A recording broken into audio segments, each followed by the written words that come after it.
Olá pessoal, tudo bem? Vou te explicar como vai funcionar o vídeo de hoje. Eu criei um prompt e treinei o chat GPT e ele se tornou um teólogo ou um pregador herege. Depois eu treinei o chat GPT para se tornar um teólogo usando os princípios certos da interpretação. Esses princípios a gente chama de hermenêutica. Então existe a forma correta e que muitos pregadores não conhecem. Eu treinei o chat e ele vai refutar a própria heresia que ele criou. Nossa, fantástico! Essa foi a experiência. Então vamos para o vídeo sem demora. Então pessoal, agora estamos aqui na tela, o prompt já foi dado e ele já preparou o primeiro estudo. Eu pedi para ele algo muito simples. Simples para a gente refutar, difícil para ele realizar. Eu pedi que ele defendesse biblicamente que nós somos deuses. Percebe a trollagem que eu fiz com ele? Você pega um mix de versículos separados, tira ele do contexto, que a tese sai. Ela está mal formulada, mas ela tem uma coerência interna. Ela não tem uma coerência externa com os demais livros da Bíblia. Mas se for bem arrumadinha, pode convencer muita gente. Esse princípio é um princípio equivocado. Você não deve interpretar a Bíblia partindo daqui para lá. Senão você joga informações no texto. O princípio de interpretação tem que ser ao contrário. O que o texto está trazendo de lá para cá.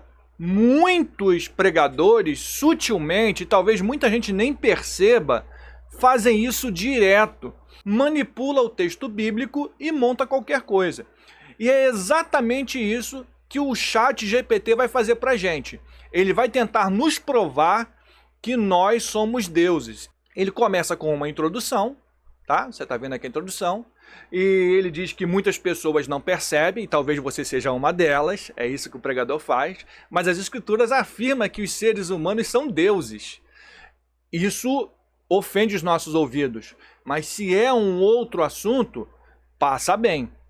Então essa verdade poderosa, aí já usa uma expressão de poder, porque todo falso profeta, toda heresia, mexe com o desejo nosso, com o nosso desespero, com o nosso sentimento de poder, de realização.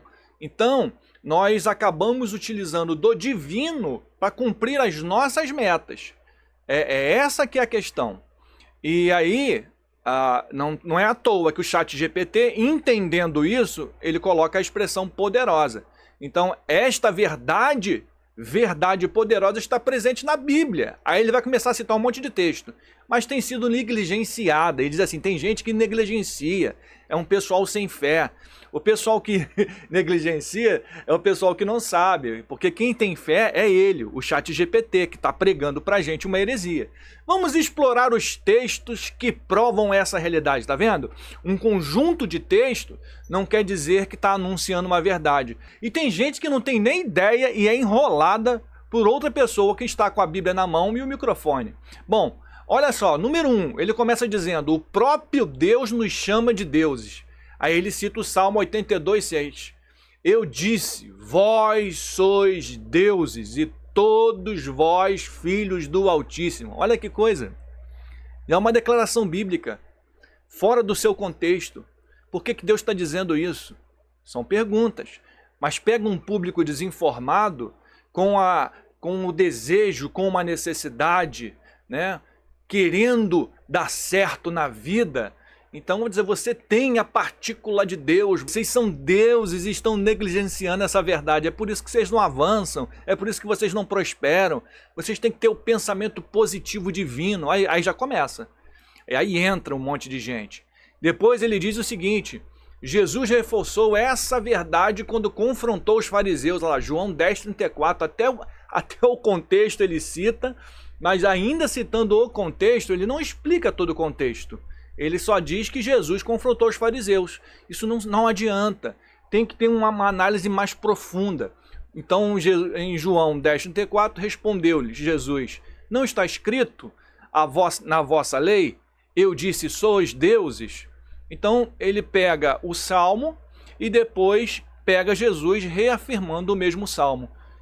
Aqui vemos que tanto o Antigo quanto o Novo Testamento confirmam que somos deuses. Olha a astúcia do chat GPT. Está na Bíblia. A Bíblia diz.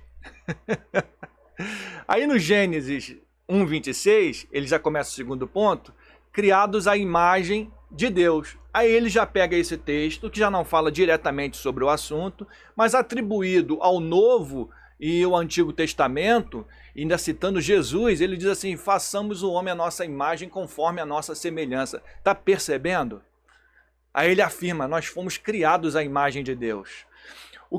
O que eu quero que você entenda não é o absurdo dessa heresia. Como eu disse, essa heresia ela é fácil de refutar, é difícil de montar, mas o chat GPT montou. Mas as pessoas podem fazer isso com outros assuntos. Bom, número 3, participantes da natureza divina, ele pega 2 Pedro 1:4, pelas quais nos têm sido doadas a sua preciosa e muito grandes promessas, para que por ela vos torneis coparticipantes da natureza divina. Olha aí o Pedro dizendo que nós vamos participar da natureza divina. Aqui Pedro afirma claramente que somos coparticipantes da natureza divina. Ponto 4. Cristo, o primogênito entre muitos irmãos. Romanos 8:29, fora do contexto. Portanto, aos que de antemão conheceu, também os predestinou para serem conformes à imagem de seu Filho, a fim de que ele seja o primogênito entre muitos irmãos. Se Cristo é Deus e nós somos irmãos dele, então, logo, usando a lógica, duas proposições, Cristo é Deus e nós somos irmãos dele. Logo, nós também somos deuses. Tá aí a lógica aristotélica para desenvolver algo coerente. É um pensamento coerente.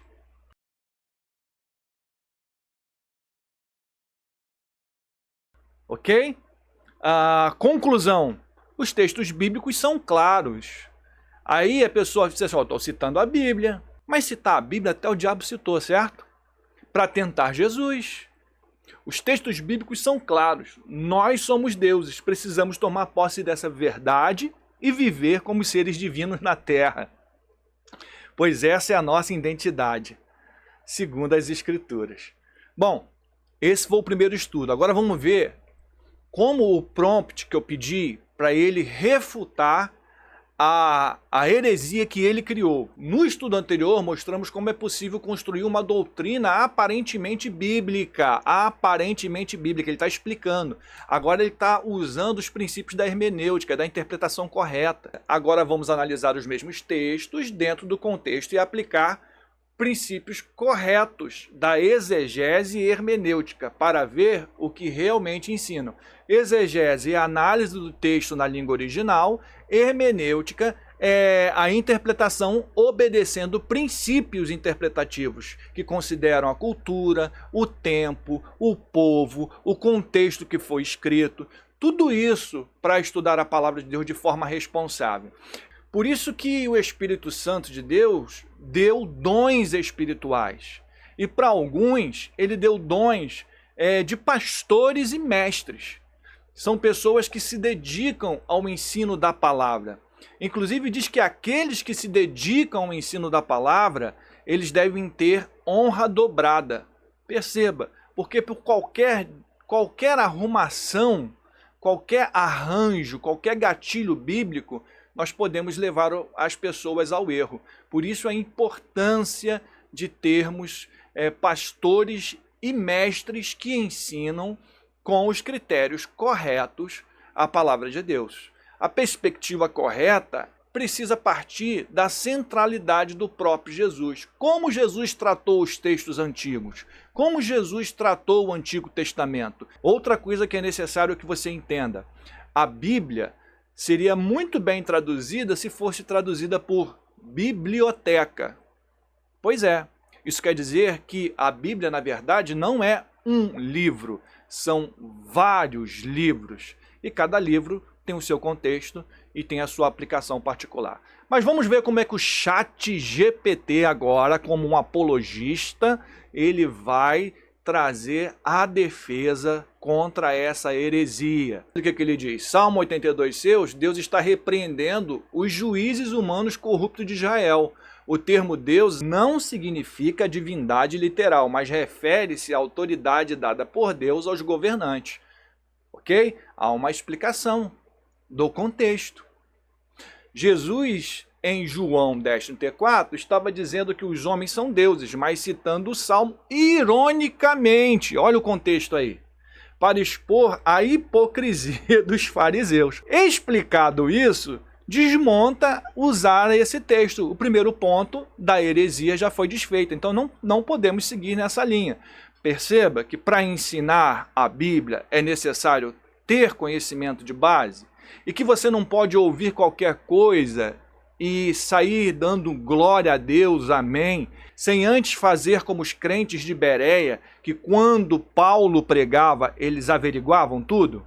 Olha lá o ponto 2. Criados à imagem de Deus. O que isso significa? Pergunta o ChatGPT, contradizendo e refutando a primeira tese herética. Gênesis 1:26 fala sobre a nossa semelhança moral e espiritual com Deus. Não que sejamos deuses. Se interpretarmos isso literal, devemos dizer que Deus tem um corpo físico como o nosso. O que contradiz João 4:24. Percebe que a Bíblia não pode se contradizer? João 4:24 diz que Deus é espírito. Ok? 3. Participantes da natureza divina. 2 Pedro 2,14. O contexto indica que Pedro fala sobre santificação e comunhão com Deus, não sobre nos tornarmos deuses. Não participamos da essência divina, mas da vida e santidade que Deus nos oferece.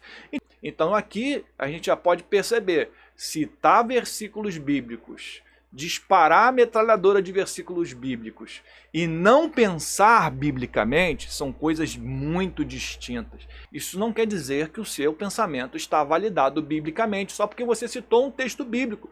Você pode ter citado fora do contexto e aí não tem sentido nenhum. Olha o quarto. Cristo, o primogênito entre muitos irmãos, Romanos 8:29. Cristo é o Filho unigênito de Deus, João 3:16. E nós nos tornamos filhos por adoção, Efésios 1:5. Isso não significa que somos deuses, mas fomos restaurados em comunhão com Deus. Conclusão. Textos fora de contexto criam pretextos para a heresia. A Bíblia não ensina que somos deuses, mas que fomos criados por Deus para viver em comunhão com Ele. Devemos ter cuidado ao interpretar as Escrituras e usar sempre a exegese correta. Com esse chat treinado, muitas pessoas podem tirar as suas dúvidas teológicas. Será muito legal, né? Bom, já que você chegou até o final, eu quero agradecer mais uma vez a sua presença e vai ficando aqui 2 indicações de vídeos do nosso canal. E aqui no meio eu peço a gentileza, aperta esse botão, que com certeza você nunca mais será um herege.